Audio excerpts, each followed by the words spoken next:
લક્ષ્ય ન્યૂઝ, એક નજર, એક લક્ષ્ય.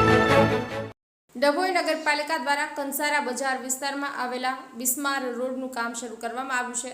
રોડ નિર્માણ થયે 2 વર્ષ થયા, પરંતુ 2 વર્ષમાં રિસરફેસ કરવામાં આવ્યું હોવાનું કારણ પાલિકા પ્રમુખ બિરેન શાહ દ્વારા જણાવવામાં વરસાદી પાણીને કારણે રોડ અવારનવાર ધોવાઈ જતો હોય આરસીસી રોડ બનવા પાછળ માટે કવાયત હાથ ધરવામાં આવી છે.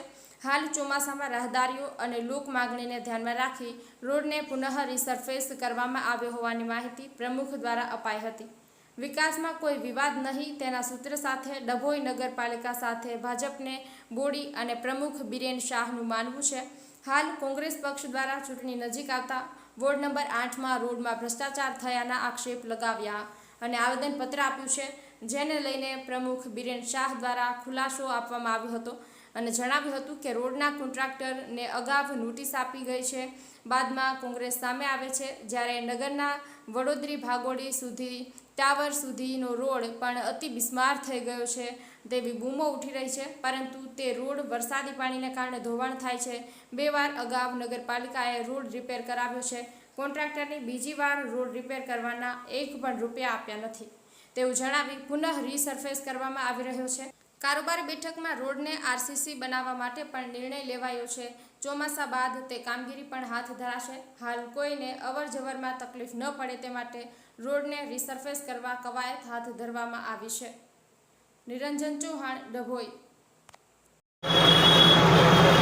ડભોઈ નગરમાં ધારાસભ્યશ્રીની આગેવાનીમાં નગરપાલિકાની ટીમ કામગીરી કરી રહી છે. ડભોઈને દર્ભાવતી કેવી રીતે બને એના માટેનું પ્રયાસો નગરમાંથી થઈ રહ્યા છે.